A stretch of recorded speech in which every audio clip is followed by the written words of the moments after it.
कभी सोचा है कि सबसे बड़ी तबाही लाने वाली ताकत प्रकृति नहीं बल्कि हम खुद हों? जी हाँ, आज हम बात करेंगे उन आपदाओं की जिन्हें हम खुद ही बनाते हैं, जो हमारे अपने कामों का नतीजा हैं। देखिए, दुनिया की कुछ सबसे भयानक, सबसे विनाशकारी घटनाएं, वो किसी आसमानी ताकत का काम नहीं होती। वो तो हमारे अपने ही किए धरे का नतीजा होती हैं। तो चलिए, सबसे पहले ये समझते हैं कि ये है क्या। इसे कहते हैं एंथ्रोपोजेनिक डिजास्टर, मतलब वो तबाही जिसके पीछे सीधे सीधे या तो इंसान का कोई काम है या फिर उसकी लापरवाही। तो शुरुआत करते हैं बिल्कुल माइक्रोस्कोपिक लेवल से, एक ऐसे दुश्मन से जो दिखता नहीं पर पूरी दुनिया में चुपचाप फैल सकता है।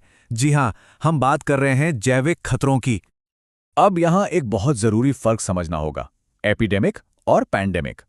सुनने में एक जैसे लगते हैं, है ना, पर हैं बहुत अलग।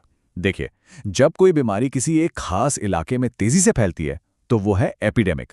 लेकिन जब वही बीमारी सारी हदें पार करके पूरी दुनिया में फैल जाए तो वो बन जाती है एक पैंडेमिक, एक वैश्विक संकट।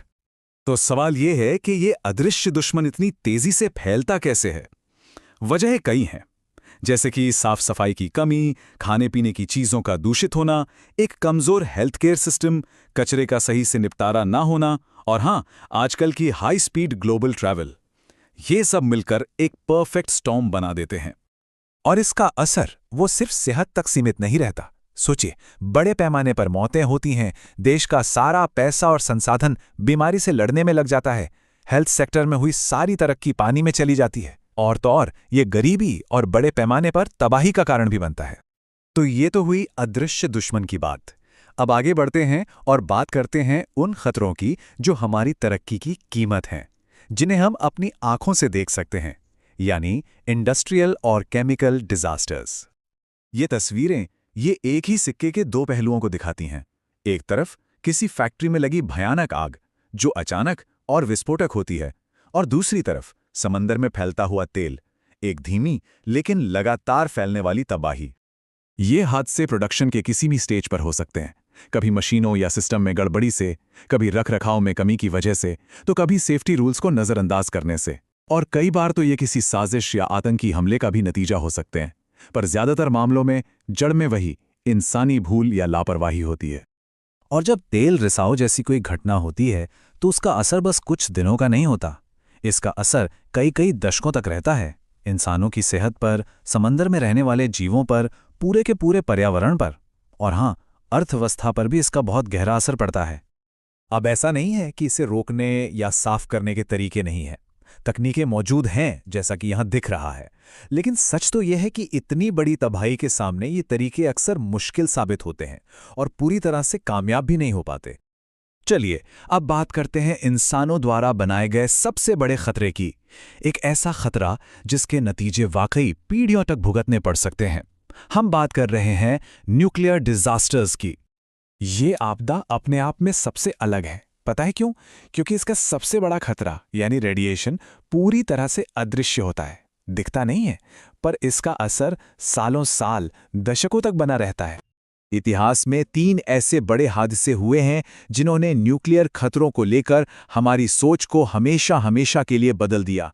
1979 में 3 माइल आइलैंड हादसा, 1986 में चेरनोबिल की तबाही और 2011 में फुकुशिमा दाइची डिजास्टर। और चेरनोबिल, ये नाम तो सबने सुना होगा। ये हादसा आज भी इस बात का सबसे बड़ा और सबसे डरावना सबूत है कि जब न्यूक्लियर टेक्नोलॉजी कंट्रोल से बाहर हो जाती है तो वो कितनी भयानक तबाही मचा सकती है। धमाके के बाद जो हुआ वो तो बस शुरुआत थी।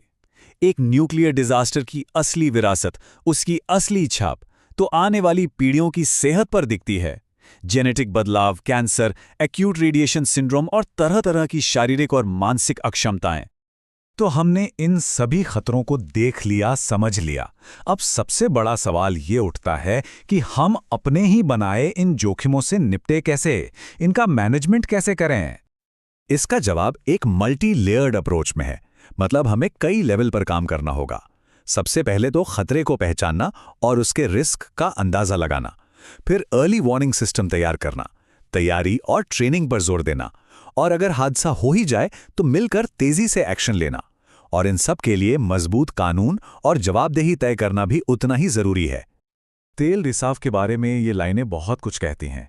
एक बड़े पैमाने पर तेल का रिसाव समुद्री पर्यावरण को भयानक नुकसान पहुंचा सकता है, तटीय निवासियों के जीवन और आजीविका पर बुरा असर डाल सकता है, व्यापार को रोक सकता है और पूरी भारतीय अर्थव्यवस्था को प्रभावित कर सकता है।